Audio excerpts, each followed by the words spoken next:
12월 25일 토요일 가정 영성 회복을 위한 가정 예배를 시작합니다. 다 같이 주님 가르치신 기도합니다. 하늘에 계신 우리 아버지, 아버지의 이름을 거룩하게 하시며 아버지의 나라가 오게 하시며 아버지의 뜻이 하늘에서와 같이 땅에서도 이루어지게 하소서. 오늘 우리에게 일용할 양식을 주시고 우리가 우리에게 잘못한 사람을 용서하여 준 것 같이 우리 죄를 용서하여 주시고 우리를 시험에 빠지지 않게 하시고 악에서 구하소서. 나라와 권능과 영광이 영원히 아버지의 것입니다. 아멘. 찬송가 111장 귀중한 법의 합을 찬송가 111장을 부릅니다.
이 시간 우리에게 주시는 하나님 말씀은 마태복음 2장 4절로 12절입니다.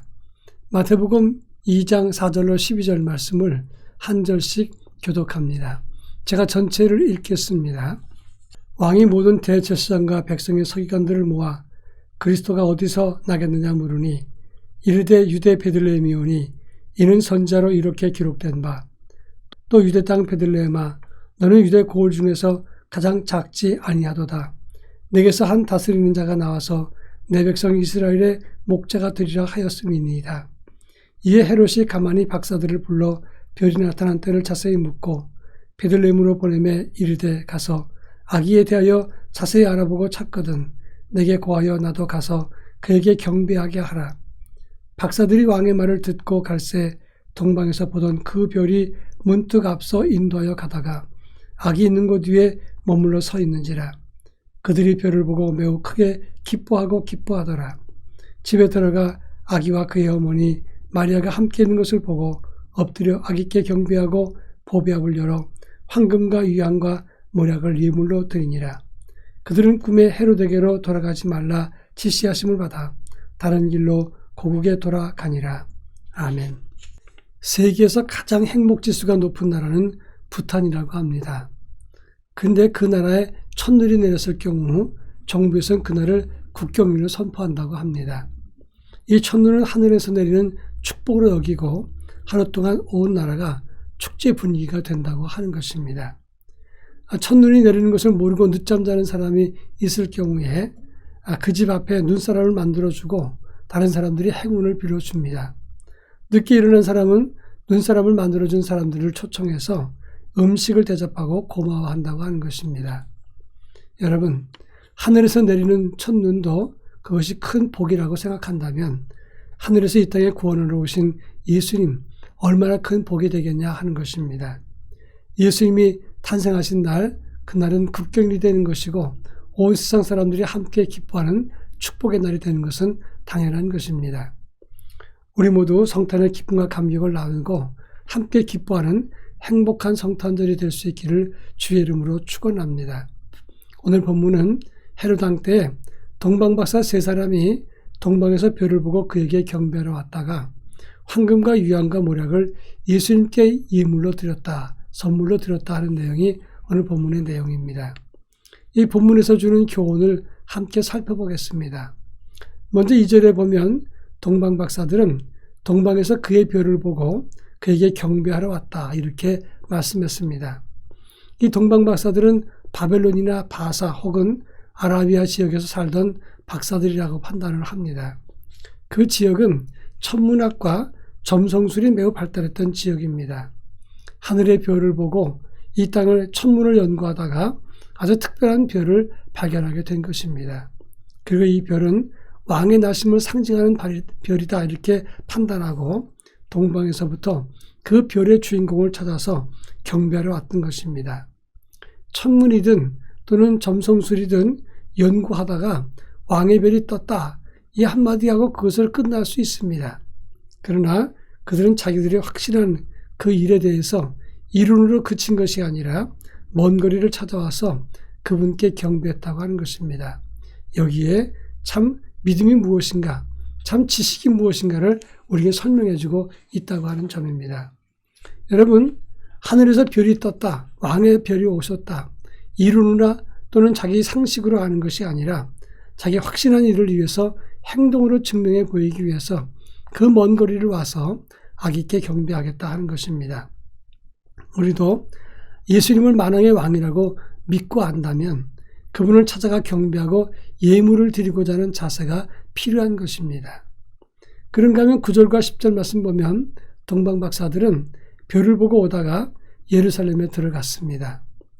지금까지는 하늘의 별을 보고 잘 갔는데 화려한 왕궁 도시가 나타나니까 여기에 왕이 계신가? 그리고 그곳에 들어갔습니다. 그리고 유대인의 왕으로 나시니가 어디 계시냐? 그랬습니다. 바로 그것 때문에 예루살렘 성이 소동하고 헤롯은 그 말을 듣고 매우 불쾌했다고 하는 것입니다. 그래서 헤롯은 자기의 불쾌감을 감추고 너희가 아기 왕을 만나고 나면 그러면 나에게 알려주라. 그러면 나도 그에게 경배하겠다. 이렇게 말했습니다. 이제 동방박사들은 예루살렘에 나와서 베들레헴으로 갈 때 9절에 보면 동방에서 보던 그 별이 문득 앞서 인도하여 가다가 악이 있는 곳에 머물러 섰는지라 이렇게 말했습니다. 화려한 왕궁을 보았을 때는 별빛이 사라졌습니다. 그러나 그 화려한 왕궁에서 나왔을 때 다시 동방에서 보던 그 별이 문득 앞서가서 빛을 드러냈다고 하는 것입니다. 성탄하신 예수님께 경배하는 것은 세상의 화려한 왕궁이나 또는 아주 화려한 그런 물질, 그런 사람들 모임에 있는 것이 아니라고 하는 것입니다. 우리도 세상의 화려한 불빛이나 또는 잔치, 먹고 마시고 즐기는 파티, 화려한 축제에서 예수님의 성탄을 찾을 수는 없는 것입니다. 그것을 떠났을 때 그리고 하늘을 보았을 때 왕의 별이 인도했다고 하는 것입니다. 우리도 이 땅의 화려함을 따르지 말고 하늘을 바라보고 왕의 별을 바라보다가 바로 예수님을 만날 수 있는 은혜가 되기를 바랍니다. 마지막 11절에 보면 그들은 집에 들어가 황금과 유황과 모략을 예물로 드렸다 이렇게 말하고 있습니다. 전승에 의하면 이 세 사람의 동방박사의 이름은 멜카이어, 벨사사르 그리고 카스파 이 세 사람이라고 합니다. 이들은 예수님께 동방에서 가져왔던 예물을 드렸고 그리고 오랜 후에 예수님 제자였던 도마를 만나서 세례받았다고 전해지고 있습니다. 그들이 드렸던 예물은 황금과 유황과 모략이었습니다. 황금은 영원히 변치 않는 그런 영원한 왕을 상징하는 것이고, 그리고 유향은 아름다운 향기입니다. 모략은 썩지 아니하는 영생을 상징하는 그런 모략을 의미합니다. 여러분, 만왕의 왕이신 예수님께 가장 적절한 예물을 드렸다고 사람들은 말합니다. 우리도 왕 되신 주님 앞에, 그리고 우리의 구원주 되신 예수님께 합당한 예물을 드려야 할 것입니다. 우리는 황금과 유향과 모략은 가지지 못했습니다. 그러나 변하지 않는 믿음, 복음의 향기, 그리고 썩지 아니하는 경건의 예물을 드릴 수는 있습니다. 성탄하신 주님께 황금과 유향과 모략을 예물로 드리는 믿음의 성탄이 될 수 있기를 바랍니다.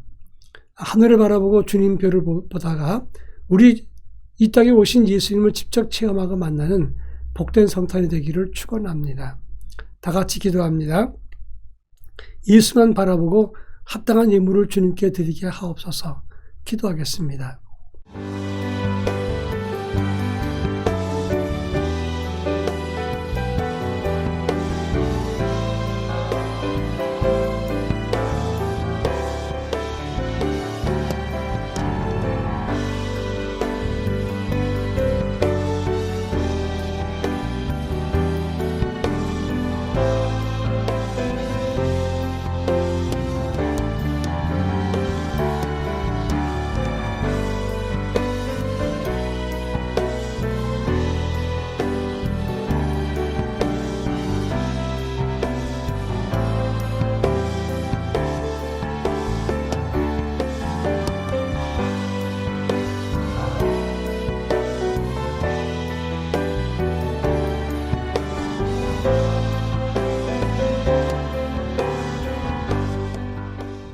사랑 많으신 하나님 아버지 감사합니다.